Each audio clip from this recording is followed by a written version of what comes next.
and I'm delighted to say he's back as our newspaper reviewer. But before we get to that, I've said that James McInerney, the writer, the poet, documentary maker as well, is spreading something called the Poetry Project across the UK. Well, I was slightly wrong with that, because he's spreading it across the world, aren't you, James? I am, yeah. I mean, it's heading on Monday. It's heading to 5 places in Perth, Australia, and I'm kind of in talks with America as well, to kind of run it there as well. People who've been on the London Underground or sometimes the Overground in various stations will be familiar with your work. They may not be that familiar with your name, but it is your work that has been on the minds of lots and lots of commuters.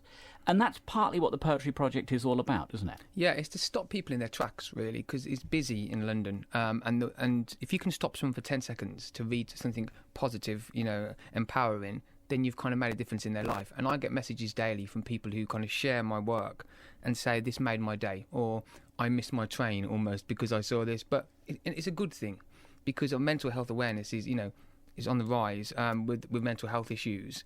So if we can kind of...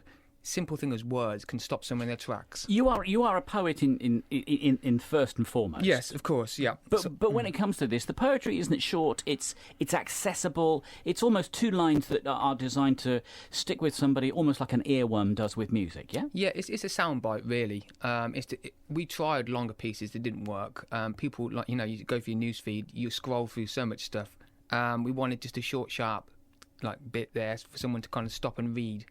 And it seems to work. Are you just doing this out of the goodness of your heart? I mean, what do you get out of this, with your work now being seen and hopefully taken to heart across the globe? Yeah, well, it is a free project. I do it because I have my own kind of thing with my books and my fans on that side of the thing. And I started this as kind of a side project, and it's taken over my life, really, because we're across the entire UK, we're going abroad, and I have daily conference calls, about three conference calls a day, with new places wanting to set this thing up, and then you've got the logistics of it all, and it's a long job. You're going to be doing a lot of travelling as well as your words before too much longer. I can see this coming. In that case, we better nail you to the floor and get you to have a look at the papers for us right now. From the perspective of a poet and a father as well, what's jumped out of the papers today for you? Well, first is the Iran control of the British tanker. Oh, the Stena Impero. Yeah, I mean, that's caused there's tensions anyway. They're saying it's kind of tit for tat because a vessel was detained legally in Gibraltar waters carrying oil heading to Syria. This was breaking EU sanctions, wasn't it, about the delivery of oil to Syria? And now we've got this, obviously, tanker being... with people on as well, which obviously they're concerned about. And Britain are going to send in, according to the papers, a nuclear-powered attack submarine. Which is interesting because when it was first talked about, the Defence Secretary said the Foreign Secretary, one Mr Hunt. Yes. He said this wasn't going to be military, but now a military option is being considered. Yeah, and there was this big kind of footage released of them the helicopter landing on, taking control of it and everything. And it's all over the papers. Every paper today is covered with this. As a father, do you worry? Yeah, I would. I'd worry about someone, travelling overseas and what these kind of things. And they are saying that they're going to try and protect them more now. There wasn't that kind of... But again, it's funding. And it all leads to that, doesn't it? And we don't have the largest armed forces, certainly not the armed forces that we used to have. Yeah, and obviously whoever becomes Prime Minister has got a big job on their hands automatically. They're going to have to hit the ground running with this one. Does this lead us to your next story? Oh, that was very good, wasn't it? Who becomes Prime Minister? Of course, we're going to know on Tuesday. Yeah. So obviously on Wednesday, the new Prime Minister kind of takes his place. It's looking to be Boris Johnson. There's been a march at the weekend in London kind of against him. Because he wants to kind of leave his October 31st, deal or no deal, which is a scary prospect, leaving without a deal. We've got to set up trade deals with everyone again. That could take... But Jeremy Hunt said the same thing as well. He said he's in favour of a no deal if it comes to that. But his is Christmas, so obviously automatically looking at that, people want this over and done with a long time ago, 3 years ago maybe. So they're obviously going to go with Boris, I should imagine. The impish humorist in you has found a story about Boris and furniture. Yeah, again, front page news, which is, really weird. He's been criticised for spending, even though he hasn't got the job... Yet, thousands of pounds of taxpayers' money for new furniture for Number 10. Because his estranged wife kept his belongings previously, and his new girlfriend, Carrie Simmons, is not giving up her furniture.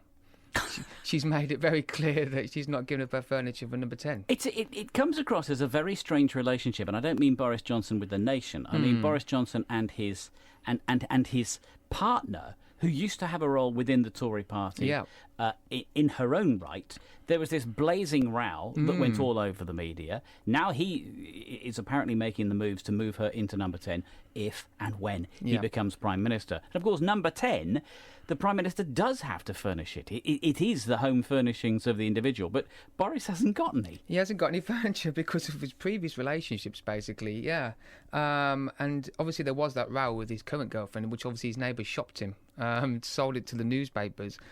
So he's kind of... I don't know, it's going to be a very strange thing. Would you be writing him some personalised poetry just to either welcome him to Downing Street or to sort of soften the blow for his own mental well-being? Well, I think so. Tell him to be good in relationships, I think, is the kind of... That sounds like fatherly advice in that case. OK, we better move on. Give us another one. Well, and the kind of piece I found, a different kind of story, is in the Sunday Telegraph, which is the cost of care has doubled for relatives in a decade. This is for people living longer, which obviously is a good thing. Councils have no money, one thing, and families are spending twice as much on fees for relatives in care homes than they were a decade ago. Is that just rampant commercialism, or is it simply a question of actually we've got a flooded market? Yeah, I think so. With people living longer, 330,000 have been forced to sell their homes to fund their care, pensioners. Self-funding has gone from 3.97 billion in 2007 to 7.74 billion last year. That's an incredible increase. Yeah, 95% increase. And in the meantime, we're being told we need to build new homes at a heck of a rate of knots because there isn't a sufficient supply of property. You're saying there that in the papers they're highlighting the number of people who have sold their homes or are having to sell their homes to finance the cost of their longer-term care. There's a housing supply issue there as well, isn't there? I think so, yeah. And I think a lot of these places, care homes, are going to pop up even more now because it seems like a good market, doesn't it, really? For people who own a care home, you do see them popping up everywhere now in amongst houses, big care homes, because it's big money, isn't it? Very big money to build them, and of course then priced accordingly for the kind of care, the kind of lifestyle that people are going to have in later life. And in the meantime, we're being told that our jobs are going to be automated. There's going to be robotisation of our jobs. They'll never do that with a poet, will they? No. It's Judgment Day all over again. It's Terminator. You've been watching too many movies. James, lovely to have you on board. Conference calls today with various parts of the world, or do they leave you in peace on a Sunday? I have got one. I can't say what country it is, but it's going to be it's a really exciting one. It's another country, actually. Another one. So you've got the UK. Yeah. You've got Australia. Yeah. You've got New Zealand. Yeah.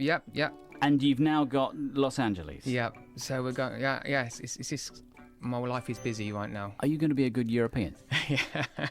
I'll get back to you on that. He's being very inscrutable. James, lovely to see you in. Thank you.